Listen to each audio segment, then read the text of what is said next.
What's up, YouTube, and all you fellow tiny house enthusiasts out there? Welcome to Tiny Budget Builder. Thank you guys for visiting the channel. My name is Adam, and today I have a very special interview with my sister, Eva, and she is going to share her story a little bit. She is saving up right now. She'll be starting her tiny house build probably in about 7 to 8 months, and we're super excited for that. But Eva, do you want to share your story with the people and tell them about yourself? So I am 20 years old. I will be 21 in January, and I was initially hoping to have my tiny house already built by then, but some things don't always work out the way you plan, so I'm aiming for next summer, which is still going to be nice because Adam is going to be generous enough to let me live in his tiny house while he's going on his little bike tour across the country here, so I get to experience how it will be living in a tiny house and find out if it's really for me. But I think it's going to be. So right now I've got about $6,000 saved up. I started at Burger King about 2 years ago and worked there for about 6 months before I started buckling down and really getting serious. So I've been saving for about a year to a year and a half now, and it's going pretty good. The longer you are in the process of putting money away and not touching it, the easier it becomes. So if that's what's psyching you out right now, don't even listen to your little voice inside your head. Just shut up. Tell it to shut up. Exactly. So you managed to save over $6,000 in just like a year and a half, working at minimum wage jobs, like you said, Burger King. Did you find it very difficult, or once you had that goal in your mind, what was it like? Initially it was hard, so I asked my mom and my brother here to hide whatever money I put away at that time, $100 here, $50 here, whatever I could afford or what I thought I could afford at that time, and they would just hide it, so I didn't touch it. And then once I got about $600 to $700, it started to become a habit to put it away, and it became easier.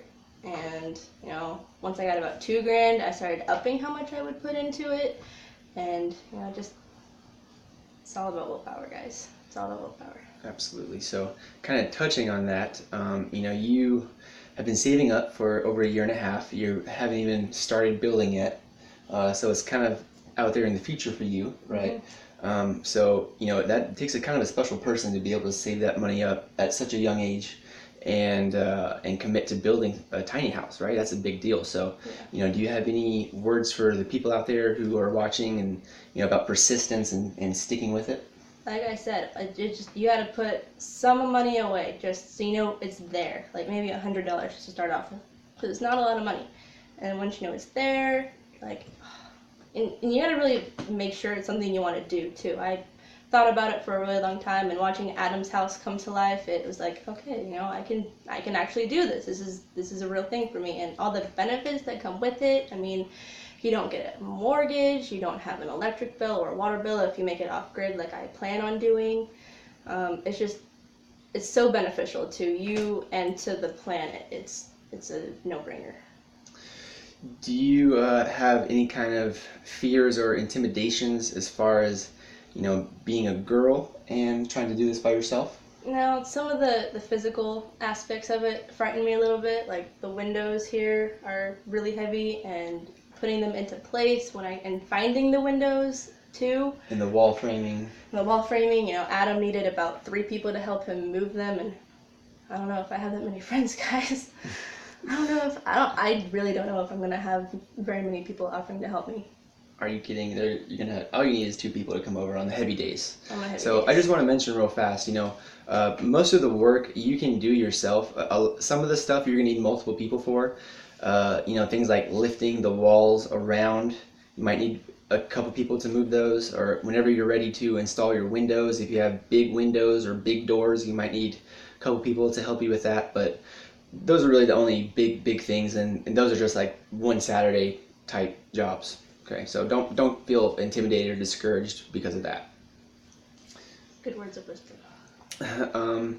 So one thing I want you to mention is what made you decide to build a tiny house, because like I said, saving up that much money at your age is not something that many people can do, and I think to commit to something like that, you really have to have a strong goal that you are working forward and you are working toward, and you got to really have that in your sights. So what do you think about that?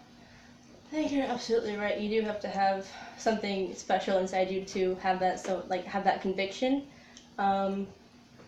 What really motivated me was knowing that I could be 22 and own my own house when most of my friends will, I mean, some of my friends even have children right now when they're renting a place or they're in the process of buying one, which is still cool, but it's not going to be mobile like mine will be. I can take it anywhere that I want to within, reason. I don't think I can fly this to like Mexico or like. So and also a thing about just people that buy regular houses.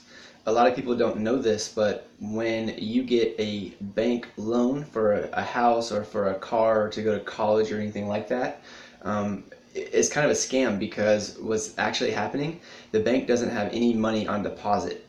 What they're doing is they're literally inventing new money, just typing digits into a computer screen, saying, okay, Mr. Joe Blow, you want to buy a house? Okay, here's $250,000. Plus interest that you got to pay us back now for the rest of your life. They're robbing you. They're absolutely robbing you blind. So I feel like building a tiny house is definitely a much smarter option. It's like sticking it to the government. Like sticking it to the man. Sticking it to the man. Absolutely. So awesome. Well, thank you so much, Eva. I appreciate you coming to stop in and talk to everybody. Don't you have a book coming out soon?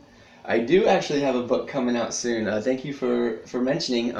Any of you guys that are thinking about building a tiny house on wheels, or maybe you know that you want to build a tiny house on wheels and you just aren't sure about the steps you need to follow to make it happen, I wrote a book called How to Build Yourself a Tiny House on Wheels, even if you're a broke 25-year-old, and it just lays it out step by step. It's super duper easy. You could follow it even if you were a 5-year-old. It breaks it down how to build a house all the way from, framing, finding a trailer first of all, making sure it's roadworthy and safe, doing your framing, doing the subfloor, walls, electrical, plumbing, cladding, roofing, flooring, finishing, making it off grid. All that stuff is included in the book, so it's very comprehensive. It's pretty comprehensive. So if you want to build yourself a tiny house, I definitely recommend you go and buy that. I'll leave a link down in the description box. You can go and purchase it at Amazon Kindle. But before we go, Eva, I just want to ask you, especially and kind of talk to the ladies out there about your age. Do you have any final tips and advice for anyone who's borderline thinking about building a tiny house, or wants to do it but they're a little bit scared? Definitely look at videos of other young women who have built one. That really motivated me, knowing that they were able to do it. I can do it too. Then again, if you are trying to, like, if you want to and you don't know, maybe you want to do what Adam did and build, like, save a little bit of money and build, and save a little money and then build. Or if you want to do what I'm doing and save a little, like, save all of it at once and then build. It's a matter of like who you are. It's very individual. It's personalized to every person that wants to do it. So yeah. So not only is it your own custom personal tiny house, but you can go about it at your own pace, whatever's comfortable for you, right? Mm-hmm. Awesome. So thank you so much, Eva. I think this interview was jam-packed with information. I'm sure everybody out there appreciates it. If you guys enjoyed this video and you want more like it, please don't forget to like, subscribe, and comment down below. Hope you guys have a wonderful day. Bye.